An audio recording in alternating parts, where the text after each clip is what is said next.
Hello students, पिछले video lecture में आप लोगों ने इंट्रोडक्शन जो है पढ़ा फिजिक्स के लिए। यूनिट क्या होती है, फिजिकल क्वांटिटी क्या होती है, मैग्नीट्यूड क्या होता है, ये सब आपने पढ़ा है। वो कंप्लीट इंट्रोडक्शन था। अब हम जो बात करने वाले हैं वो है हमारा टॉपिक डायमेंशंस। और यहीं से नीट जेई की हम बात करें तो यहीं से क्वेश्चंस आते हैं। इसलिए टॉपिक अगर मेन टॉपिक की बात करें तो यहां से स्टार्ट होता है, दैट इज डायमेंशन। देखो डायमेंशन का मीनिंग क्या होता है पहले वो सिखाता हूं मैं, उसके बाद इस पे आएंगे। देखो अगर मैं आपसे कहूं कि लेंथ, क्या लेंथ, क्लियर, मैंने कहा लेंथ की डायमेंशन बताइए तो आप कहोगे सर लेंथ जो है उसके लिए हम लोग एल काम में लेंगे। क्या काम में लेंगे? एल। लेंथ के लिए हम क्या काम में ले रहे हैं? एल। मैंने कहा मास, उसके लिए हम क्या काम में लेंगे? एम।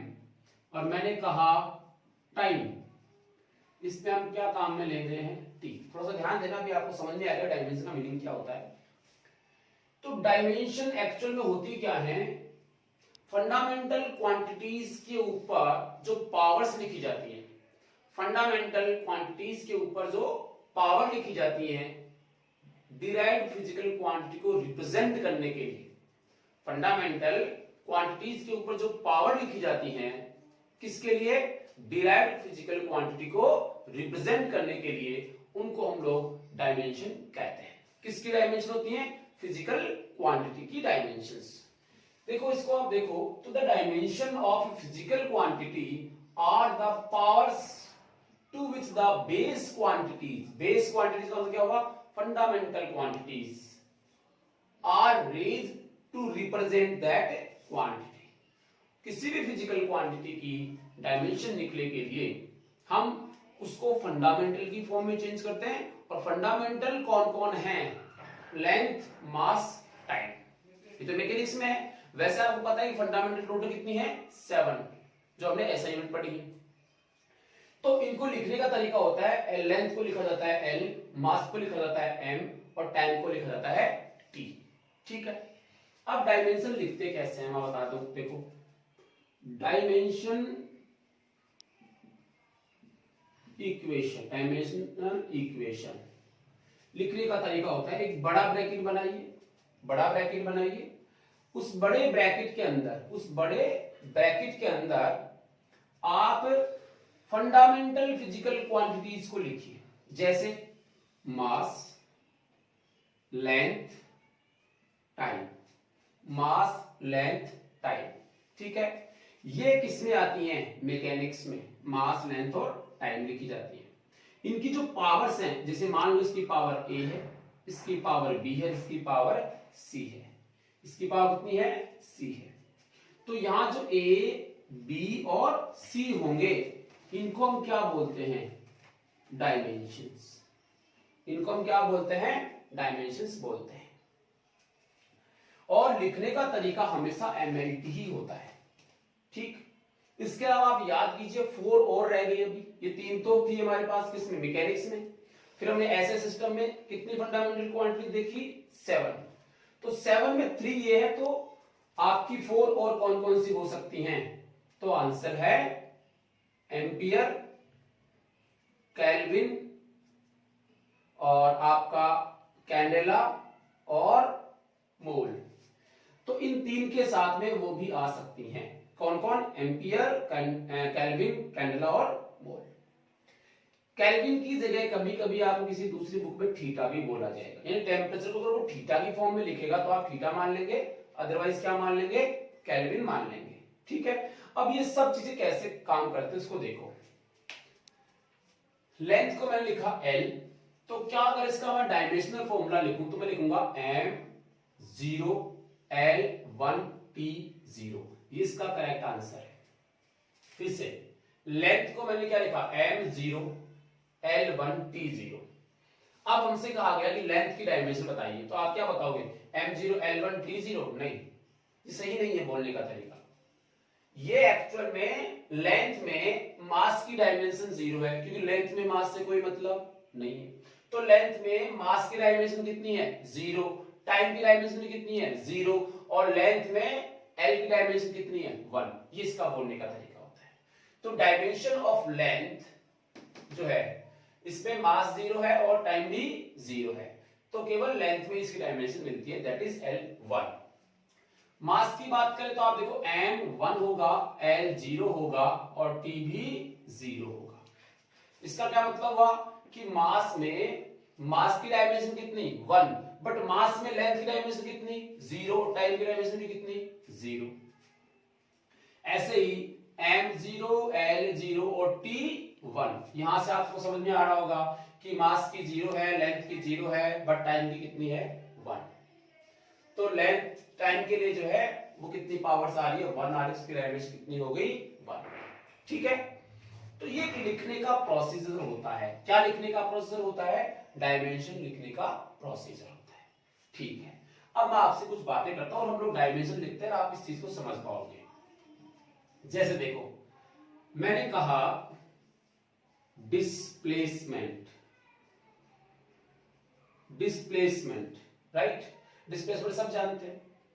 या मैं बोलूं डिस्टेंस, डिस्टेंस बोल सकता हूं।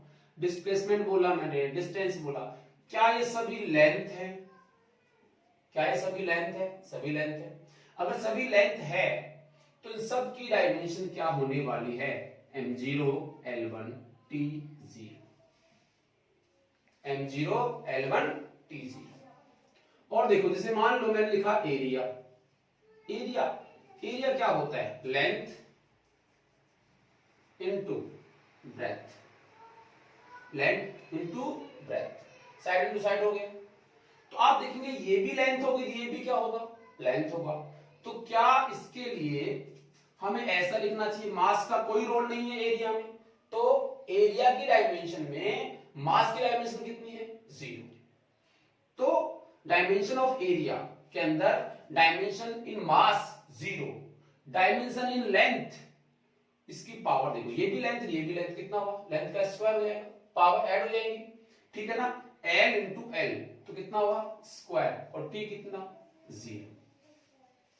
तो आप देखेंगे एरिया की डायमेंशन क्या आ रही है? L स्क्वायर, यानी लेंथ में वो कितनी आ रही है 2। तो in length it's dimension is 2। Number 6, जैसे बोलो वॉल्यूम, वॉल्यूम, वॉल्यूम क्या होता है? लेंथ, इसके साथ में ये आ जाएगा, उसके साथ में हाइट और आ जाएगी। सही है। अगर हाइट आ गई तो अब देखिए L L L 3 लेंथ हो गई, तो लिखा जाएगा m0, L3, T0। अब समझ में आ गया हम डायमेंशन कैसे लिखते हैं? ब्रैकेट में लिखते हैं, बड़े वाले ब्रैकेट में, और MLT की फॉर्म में लिखते हैं। ठीक है, और किसकी पावर कितनी होगी वो कौन डिसाइड करेगा? इसका फॉर्मूला डिसाइड करेगा। ठीक है, और देखिए वन बाय वन बहुत से डायमेंशन हम लिखने वाले हैं।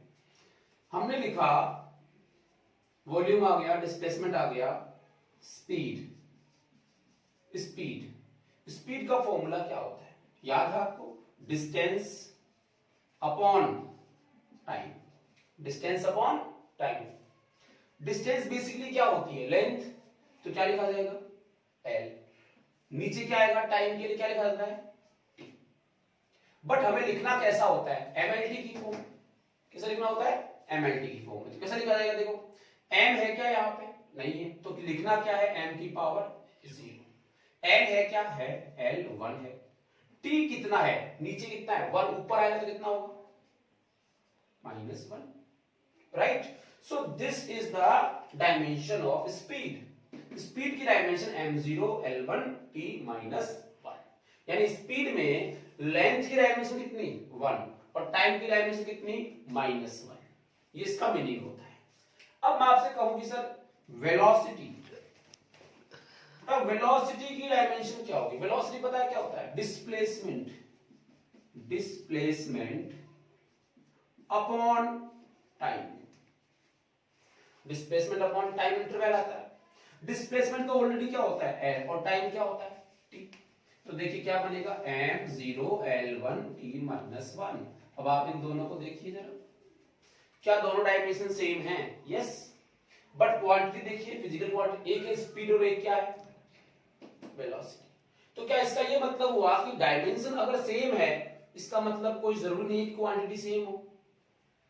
डायमेंशन अगर क्या हो? सेम हो, इसका ये कतई मतलब नहीं है कि वो फिजिकल क्वांटिटी भी क्या होगी? सेम होगी। स्पीड अलग फिजिकल क्वांटिटी होती है और वेलोसिटी अलग फिजिकल क्वांटिटी होती है। स्पीड में हम डिस्टेंस अपॉन टाइम लेते हैं और वेलोसिटी में डिस्प्लेसमेंट अपॉन टाइम लेते हैं। तो यहां से एक चीज आप क्लियर कर लेना कि डायमेंशंस जो है अलग अलग फिजिकल क्वांटिटी की सेम हो सकती हैं, लेकिन इसका मतलब ये नहीं होता कि वो फिजिकल क्वांटिटी आपस में कैसी हैं? एक जैसी है।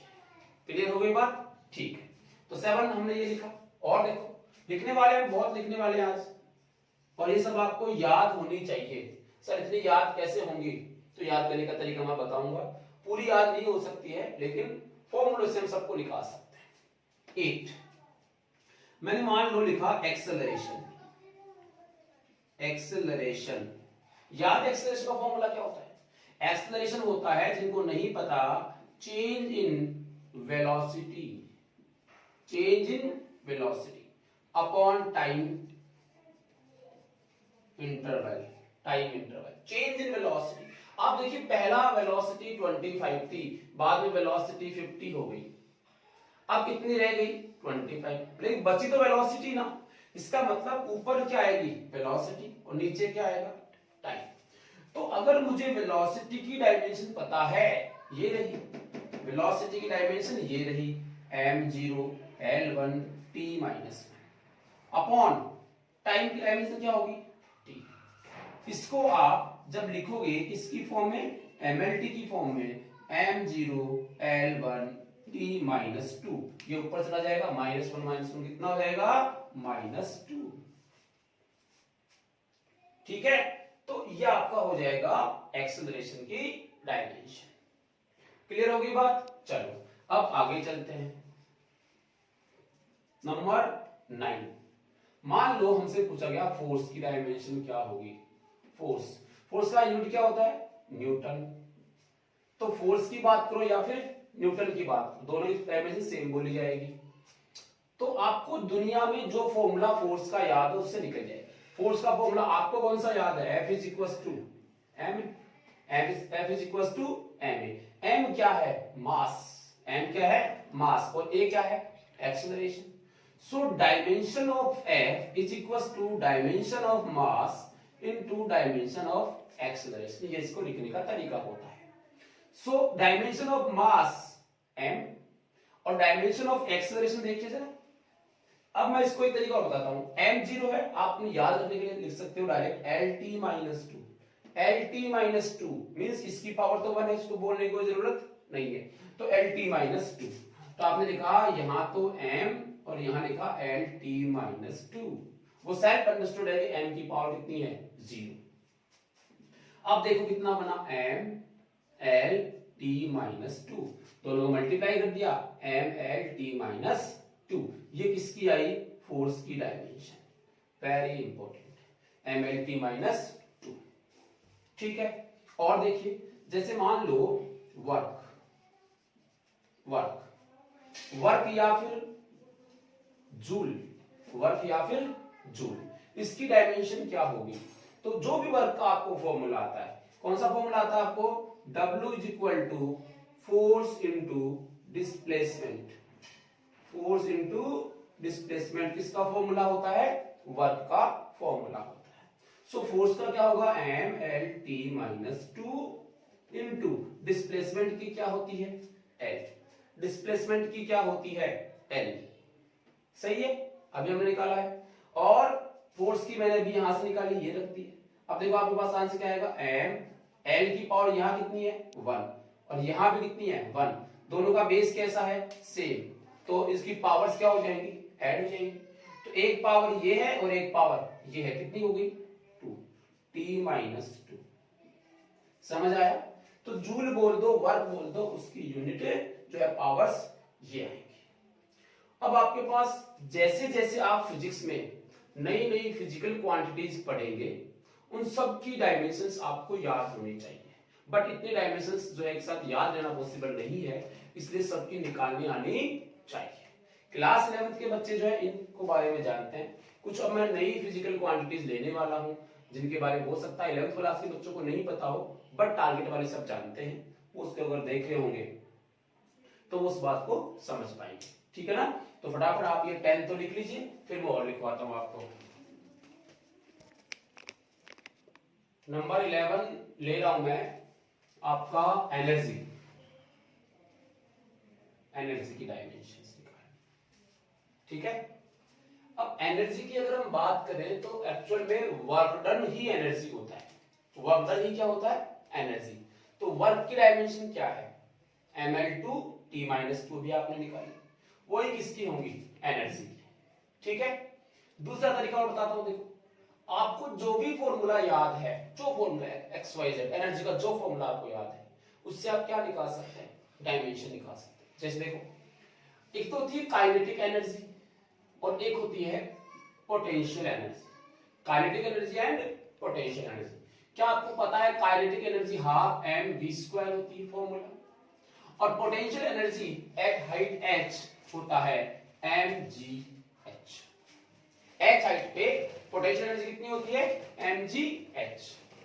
जैसे आप इससे निकालो, देखो हाफ mv² से, ये हाफ है, यहां से एक नई बात आप सीखने वाले हो। हाफ एक नंबर है। क्या है? नंबर। किसी भी नंबर की कोई डायमेंशन नहीं होती है। नंबर की कोई डायमेंशन नहीं होती है। कोई भी नंबर, एनी नंबर क्या होता है? Dimension less. अरे नंबर की क्या डायमेंशन होगी? 5 है तो 5 है, उसकी क्या डायमेंशन होगी? लेंथ वगैरह कुछ कोई मतलब नहीं उससे। तो नंबर की कोई डायमेंशन नहीं होती है, इसका मतलब हाफ की कोई डायमेंशन नहीं है। इसका यह मतलब नहीं है कि 0 डायमेंशन है। हाफ की कोई डायमेंशन नहीं है तो आप लोगे m0 l0 t0। हम इस तरह लिख सकते हैं इसकी जगह पे 0, क्योंकि 0 लिखेंगे तो इसको किसी भी चीज से मल्टीप्लाई करेंगे तो आंसर कितना आएगा? 0। पर इस वाली चीज को किसी चीज से मल्टीप्लाई करेंगे तो 0 नहीं आएगा। समझ में आई बात? तो नंबर की कोई डायमेंशन नहीं होती है। मैं यही 2-4 बातें और क्लियर कर देता हूं। नंबर का मतलब क्या है? जैसे 5 की डायमेंशन होगी क्या? नहीं होगी। जैसे पाई होता है, पाई की वैल्यू कितनी होती है? 3.14, इसकी भी कोई डायमेंशन नहीं होगी। जैसे ई होता है 2.17, ठीक है, इसके आसपास की वैल्यू होती, इसको बोलते हैं एक्सपोनेंशियल। और ये हमेशा एक क्या होता है? Constant value. क्या होती है? Constant value. तो इसकी कोई डायमेंशन नहीं होती है। समझ में आई बात? ऐसे ही अभी वो पढ़ने वाले हैं, एंगल जो होता है उसकी डायमेंशन नहीं होती है। तो एक्सपोनेंशियल इस वाले को आप EXP की फॉर्म में भी आपको बुक्स में मिलेगा। EXP लिख के फिर यहां लिखा जाता है कुछ भी, अल्फा थीटा अपॉन जेड, कुछ भी लिख दिया मैंने, मान लो ऐसे लिख दिया, तो इसका मतलब e की power alpha theta by Z, ये इसका मीनिंग है। ऐसे लिखना या फिर ऐसे लिखना एक ही बात है, बट इसका ये मतलब होता है कि इसकी कोई डायमेंशन नहीं है, मतलब अल्फा थीटा अपॉन जेड की कोई डायमेंशन नहीं होगी। तो इसको ऐसे लिखा जाएगा, डायमेंशन नहीं होगी इसका मतलब। इसलिए बोल रहा हूं, इनको आप साथ साथ ध्यान देंगे। खैर, इसकी बात करें, क्या हाफ की कोई डायमेंशन होगी? नहीं होगी, छोड़ दो, छोड़ दिया इसको। मास, मास क्या होगा? m। ये क्या है? वेलोसिटी। वेलोसिटी की डायमेंशन क्या थी? याद करो, lt-1। lt-1 मैंने m छोड़ दिया, उसमें 0 था m, देखो ऐसा था m0 lt-1, मैंने इसको छोड़ दिया, lt-1 लिख दिया। तो lt-1 मैंने इसको लिखा, इसकी पावर कितनी? 2। देखो जरा, इसकी डायमेंशन नहीं होंगी, इसकी डायमेंशन m होगी, इसकी डायमेंशन lt-1 होगी, इसका स्क्वायर किया तो देखो क्या आया आंसर? m l का स्क्वायर t की पावर -2। याद करो, क्या यही वर्क की डायमेंशन है? यस, ये किसकी डायमेंशन है? वर्क की। ठीक है, तो ml2 t-2 वर्क की डायमेंशन होती है, और वही किसकी आ रही है हमारे पास? एनर्जी की। तो हमने पहले भी कहा था कि अलग अलग फिजिकल क्वांटिटीज की डायमेंशन सेम हो सकती हैं, बट वो फिजिकल क्वांटिटीज क्या होंगी? डिफरेंट होंगी। ठीक है, जैसे ये भी तो एनर्जी है। अगर ये एनर्जी तो इसका भी आंसर यही आना चाहिए। इसको बोलते हैं पोटेंशियल एनर्जी। जैसे ये सरफेस है, इस सरफेस पे ये बॉल है आपके पास, इस बॉल को आपने उठा के अलमारी पे रख दिया। लो साहब, ये अलमारी पे रख दिया आपने इसको। कितनी हाइट पे रखा? h हाइट पे रखा। तो आपने जब इसको रखा तो आपने वर्क किया, उठा के इसको रखा तो आपने क्या किया? वर्क किया। जो आपने वर्क किया वो किसकी फॉर्म में स्टोर हो गया? आंसर है पोटेंशियल एनर्जी की फॉर्म में स्टोर हो गया। इसके पास इस समय अपने आप ही क्या आ गई? पोटेंशियल एनर्जी आ गई। अब ये जो पोटेंशियल एनर्जी इसके पास आई है, इसका फॉर्मूला होता है mgh। और अगर ये mgh है और ये एनर्जी है तो इसका आंसर क्या आना चाहिए? यही आना चाहिए। अब अगर ये आंसर आना चाहिए तो निकाल के देख लेते हैं। तो पोटेंशियल एनर्जी का आंसर क्या आ रहा है? देखो, m को क्या लिखा जाएगा? mg। तो 11 एनर्जी हो गया आपका। और देखिए, इसके अलावा और भी हम कर सकते हैं, और बनाते रहिए। आपके पास जितनी भी आप फिजिकल क्वांटिटी जानते हो उन सब की क्या बना सकते हो? डायमेंशन बना सकते हो। और देखिए, जैसे मान लो मैं पहले लिखता हूं मोमेंटम। मोमेंटम देखो, मोमेंटम का फॉर्मूला जिनको नहीं पता है वो लिख ले, P = mv होता है। P = mv। m होता है मास और v का आपको पता है Lt-1। तो इसकी डायमेंशन क्या हुई? mLt-1। बस आपको प्रोसेस समझ में आ जाना चाहिए, फिर आप किसी की भी निकाल सकते हैं। जैसे आपने लिखा टॉर्क, ठीक है। टॉर्क का फॉर्मूला क्या होता है? Force into perpendicular distance. Perpendicular distance force का क्या होता है? mLt-2 और डिस्टेंस का क्या हो जाएगा? L। तो क्या बना? mL2T-2। ये L2 हो जाएगा T-2। टॉर्क का होता है। इस टाइप से आप नंबर ऑफ जो है फिजिकल क्वांटिटीज की डायमेंशंस लिख सकते हो। आप लिखते जाइए, ठीक है। तो कुछ मैंने आपको बता दी है। अब कुछ और लेते हैं। जैसे कुछ फिजिक्स में कांस्टेंट होते हैं, उन कांस्टेंट की डायमेंशन निकाल के देख लीजिए। या इनके अलावा जैसे मैं बात करूं 12th क्लास के कुछ टॉपिक्स की डायमेंशन निकालते हैं, 12th क्लास वालों की, ठीक है। जैसे मान लीजिए मैं ले रहा हूं चार्ज। चार्ज की डायमेंशन क्या होगी? देखिए, आपको पता है I क्या होता है? I = Q/T। जिनको ये पता है कि करंट होता क्या है? Charge upon time. तो Q चार्ज का क्या होगा? I × T। अब थोड़ा ध्यान देना, I क्या है और T क्या है? T तो टाइम है और I क्या है? करंट है। क्या ये करंट 7 फिजिकल क्वांटिटीज में आता है? यस, जो ऐसा सिस्टम में आता है उसमें आता है। तो ये भी फंडामेंटल है और ये भी फंडामेंटल है, तो कोई चेंज करने की जरूरत नहीं है। अब इसका डायमेंशन लिखना है तो आप लिखोगे dimension of Q = dimension of I और डायमेंशन ऑफ T। अब बताइए I को क्या लिखा जाएगा? एम्पियर। क्या लिखा जाएगा? Ampere. So this is A1 और इसको क्या लिखा जाएगा? T। तो चार्ज की डायमेंशन क्या हो गई? A1 T1। क्लियर है? अच्छा, और देखिए, जैसे मान लो पोटेंशियल डिफरेंस की निकालिए। पोटेंशियल डिफरेंस या मैं बोलूं इलेक्ट्रिक पोटेंशियल, दोनों एक ही बात है ना। पोटेंशियल डिफरेंस में इलेक्ट्रिक पोटेंशियल। इलेक्ट्रिक पोटेंशियल का कोई फॉर्मूला याद है? 10th क्लास में पढ़ा हुआ है आपका। V = W/Q। V = W/Q। W क्या होता है? ठीक है, वर्क। उसकी क्या डायमेंशन थी? mL2T-2 upon A1T1। A1T1 अब क्या बन जाएगा?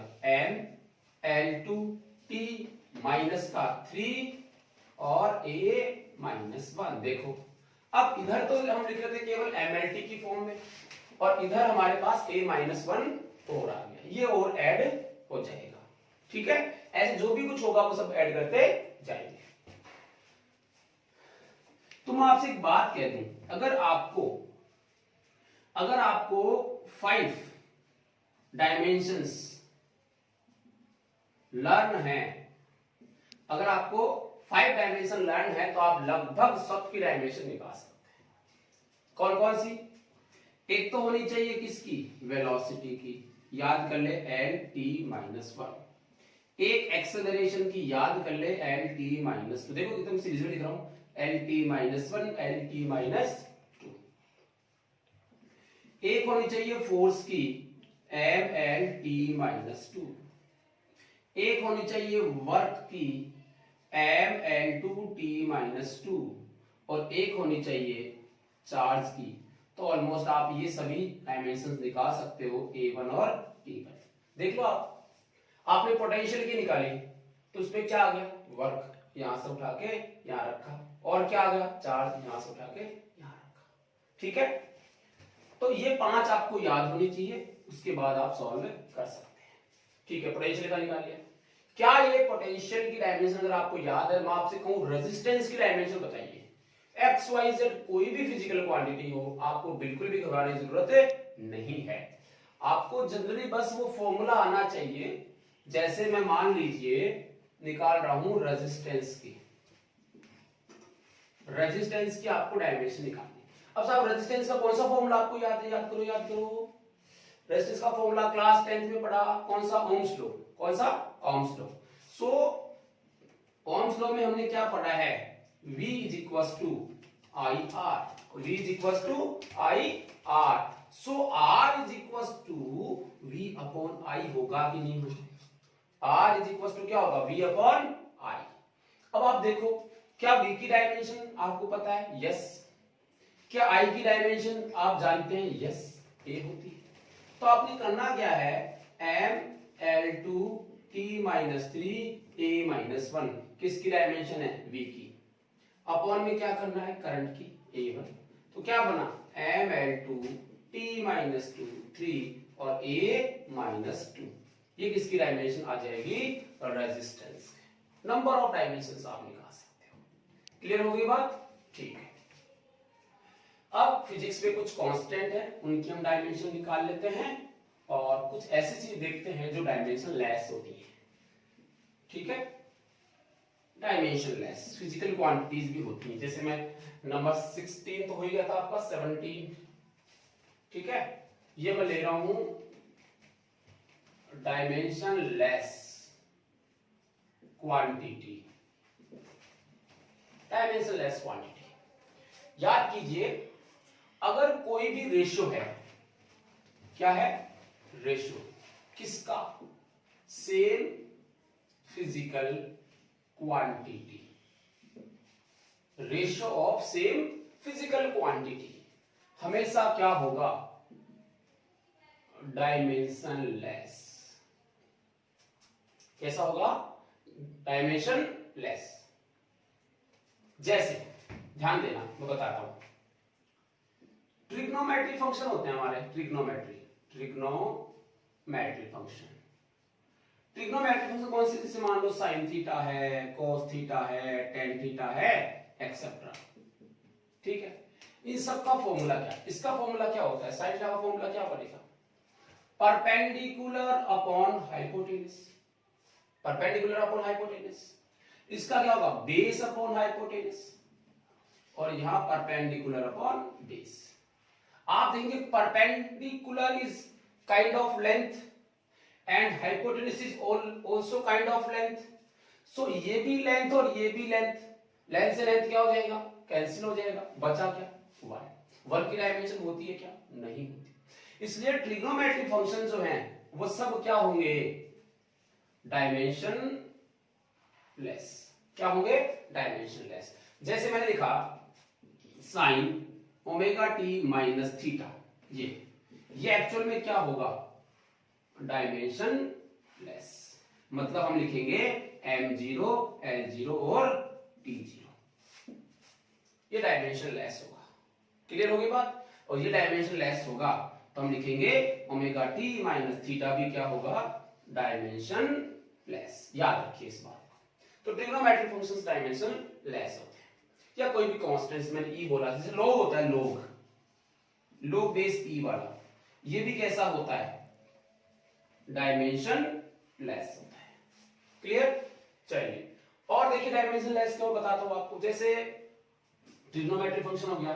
मैंने आपको बता दिया जो भी सेम फिजिकल क्वांटिटीज का रेशियो होता है। सपोज जैसे आपने पढ़ा हुआ रिफ्रैक्टिव इंडेक्स, पढ़ा हुआ refractive index, refractive index, refractive index याद है, n इज इक्वल टू क्या होता है, velocity in vacuum upon velocity in medium, velocity in vacuum upon velocity in medium. क्या ये भी वेलोसिटी, ये भी velocity, velocity dimension, velocity dimension क्या हो जाएगी, कैंसिल, इसलिए ये भी क्या होगा, डायमेंशन लेस, मतलब m0, l0 और t0। क्लियर है। ऐसे ही फिजिकल क्वांटिटी होती है strain, strain change in length upon original length होता है formula, change in length upon original length, ऊपर लेंथ नीचे लेंथ, ये भी क्या होगी, डायमेंशन लेस। समझ आया, स्ट्रेन भी क्या होगा, डायमेंशन लेस। जैसे मैंने थीटा लिखा, थीटा, थीटा क्या होता है, एंगल, एंगल लिखा, एंगल का क्या होता है, आर्क अपॉन रेडियस। अब सब आर्क भी जो लेंथ है और रेडियस भी क्या एक लेंथ है, दोनों क्या हो जाएंगे, कैंसिल, तो एंगल भी क्या होता है, डायमेंशन लेस, एंगल भी क्या होता है, डायमेंशन लेस। क्लियर होगी बात। तो ये कुछ डायमेंशन लेस फिजिकल क्वांटिटीज होती हैं जो आपको पता होना चाहिए। लेकिन एक चीज याद रखिए, डायमेंशन लेस फिजिकल क्वांटिटी का मतलब ये नहीं होता कि उस फिजिकल क्वांटिटी की यूनिट नहीं होती है, यूनिट हो भी सकती है और नहीं भी हो सकती। जैसे ये क्या है, एंगल, एंगल कैसा है, डायमेंशन लेस, बट इसकी यूनिट है क्या, रेडियन, इसकी यूनिट क्या है, रेडियन।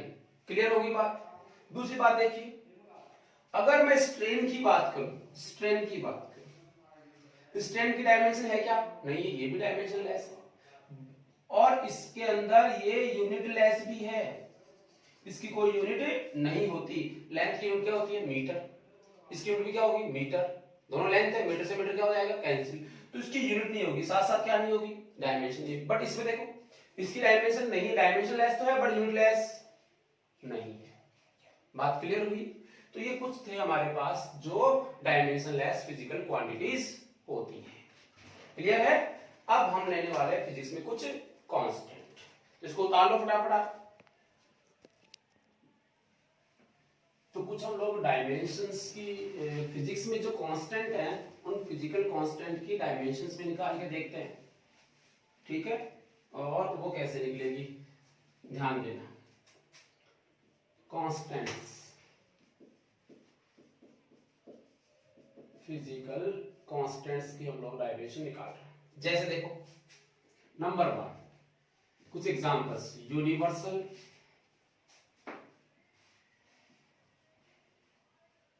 Gravitational constant. पता है यूनिवर्सल ग्रेविटेशनल कांस्टेंट क्या होता है, कैपिटल जी, क्या होता है, कैपिटल जी। इसकी डायमेंशन कैसे निकालें, तो देखो, हम जानते हैं कि दो मासेस के बीच में जो फोर्स काम करता है F, gravitational force F, this is equal to F is equal to G m1 m2 upon R square. ये आपको फॉर्मूला पता होना चाहिए, जिनको नहीं पता वो याद कर ले, ठीक है, G m1 m2 upon R square. तो जिसकी भी डायमेंशन निकालनी तो उसको साइड में ले लो, किसको साइड में ले लिया, क्या बचा, F R square upon m1 m2, ये बना। अब हमें क्या करना है, G की डायमेंशन निकालनी है, तो G की डायमेंशन लिख देंगे क्या, dimension of force into dimension of R square upon dimension of m1 और डायमेंशन ऑफ m। क्लियर है। तो फोर्स की डायमेंशन मैंने कहा था, ये याद कर लो, सबकी डायमेंशन आ जाएंगी। फोर्स की डायमेंशन क्या थी, mlt-2, और r क्या है, लेंथ, लेंथ को क्या लिखा जाएगा, l, इसका क्या दिया हुआ है, स्क्वायर, ये अपॉन मास, और ये भी क्या है, मास, तो m इंटू m कितना हुआ, m स्क्वायर। तो क्या बना, m1 तो ये है, इसको ऊपर लेके जाओगे तो माइनस का 2 हो जाए, तो 1 माइनस 2 कितना होगा, -1। l कितना हुआ, 1 और 2 कितना हुआ, 3, और t -2। ये यूनिवर्सल ग्रेविटेशनल कांस्टेंट की डायमेंशन हो गई। ठीक है, कोई भी कांस्टेंट आप निकाल सकते हो। जैसे और बताता हूं मैं आपको, नंबर 1 हो गया, नंबर 2 देखिए। नंबर 2 में मैं ले रहा हूं, मान लीजिए एक होता है universal gas constant. Gas constant, universal gas constant क्या होता है? तो यूनिवर्सल गैस कांस्टेंट होता है PV is equal to NRT. ये याद होगा आपको, उनको नहीं पता है वो याद कर ले। PV is equal to NRT. इसमें जो आर है इसी को कहते हैं universal gas constant. Universal gas constant. T क्या होता है मैं बता देता हूं, यहां पे टेम्परेचर होता है ना कि टाइम। वी यहां पे होता है वॉल्यूम, और पी यहां होता है प्रेशर। पी क्या होता है? प्रेशर होता है। क्लियर है? अब हमें, और ये क्या है? Number of mole. Number of mole या अमाउंट ऑफ मोल जो है गैस, अमाउंट ऑफ गैस। ठीक है, वो मोल में मिलेगा। ये चीजें आपको पहले से पता है। और आपसे किसका आंसर पूछा गया? यूनिवर्सल गैस कांस्टेंट का आंसर पूछा गया है। तो बताइए आर का अगर आपको डायमेंशन निकालना है तो आर को एक तरफ करोगे तो क्या बचेगा? PV by N T. PV by N T, ये बचा। पी क्या है? प्रेशर। प्रेशर डायमेंशन तो हमने तो लिखी भी नहीं है, लेकिन सबकी कितने लिख पाओगे आप? नहीं लिख पाओगे, इसलिए बोल रहा हूँ कि सबको लिखने का निकालना आना चाहिए। जैसे देखो प्रेशर क्या होता है? प्रेशर होता है फोर्स अपॉन एरिया। क्या होता है? Force upon area. फोर्स क्या होता है? M L T minus 2, area होता है L2 M L minus 1 T minus 2। ये लो, ये फोर्स, ये एरिया। तो इसको सॉल्व किया, एम ये कितना हो जाएगा? यहाँ पे 2 पर लगेगा -1 रह जाएगा और टी -2 आ जाएगा। तो प्रेशर की डायमेंशन यहां से उठा के लिख लेंगे। वॉल्यूम की डायमेंशन हमें पता ही है, टेम्परेचर हम जानते हैं, तो अब लिख लो। प्रेशर लिखो पहले, एम एल -1 टी -2। वॉल्यूम कितना आएगा? वॉल्यूम का लिखा जाएगा L3 अपॉन, ये क्या लिखा जाएगा? मोल। याद कीजिए अमाउंट ऑफ सब्सटेंस, मोल। तो मोल आ जाएगा।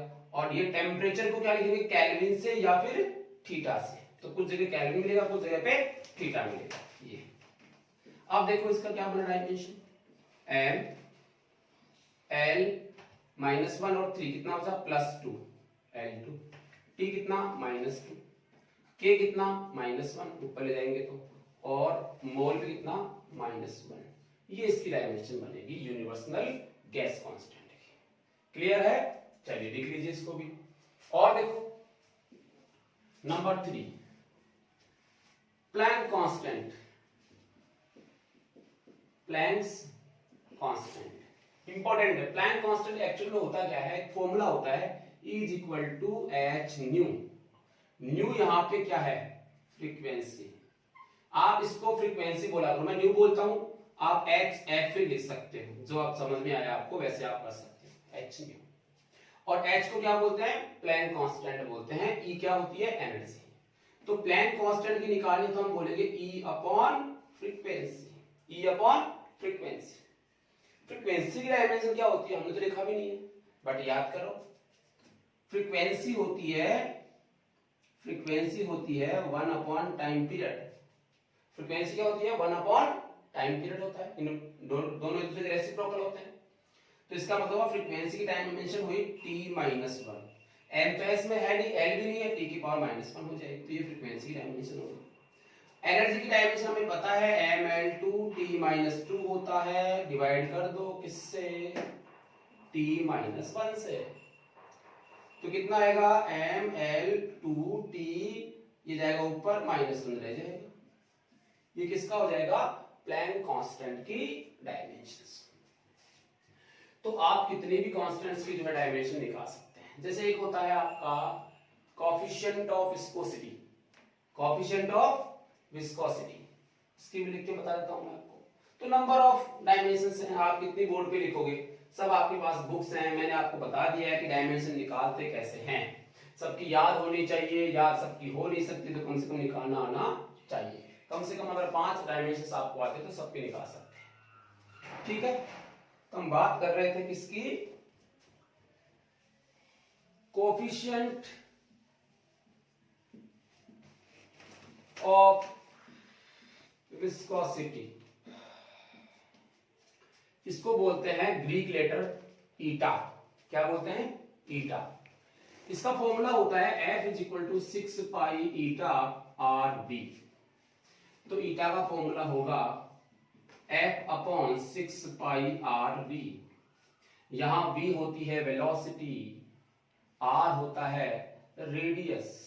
क्या, रेडियस। ये आप जानते ही हो, इसको हम बोलते हैं फोर्स। वैसे ये विस्कस फोर्स होता है, विस्कस फोर्स। तो हमें तो ईटा से मतलब, हमें ये सब चीजें आप लोग जब अभी स्टार्ट किया अपने फिजिक्स पढ़ना, सब चीजें हम पढ़ पाएंगे, कोई दिक्कत नहीं उसमें। अभी हम डायमेंशन से मतलब उसी पे ध्यान दो कि ईटा का फॉर्मूला साहब ये होता है, तो आप ये आंसर निकालोगे तो इसका क्या होगा, mlt-2। ये तो हम निकाल चुके। 6 पाई की कोई डायमेंशन नहीं होगी, radius is like a distance, so this is l, and velocity की डायमेंशन क्या होती है, lt-1। समझ आया? तो लिखा m, l कितना हो गया नीचे 2, ऊपर कितना है 1, तो l-1। t कितना रहेगा यहाँ पे -2, ये ऊपर जाएगा +1 हो जाएगा, तो -1 रिमेनिंग। ये किसकी हो जाएगी, कोएफिशिएंट ऑफ विस्कोसिटी। तो इस प्रकार से हम जो है नंबर ऑफ जो है डायमेंशंस निकाल सकते हैं। उम्मीद करता हूँ कि आपको डायमेंशन समझ में आई होगी। आपके पास जो बुक है उससे आप जो है सभी डायमेंशन को लिखने की कोशिश करें, आपको फॉर्मूले आने चाहिए। और अगर कोई प्रॉब्लम हो, क्वेरी हो, तो आप मुझे कमेंट बॉक्स में लिख सकते हैं। ठीक है ना, थैंक यू।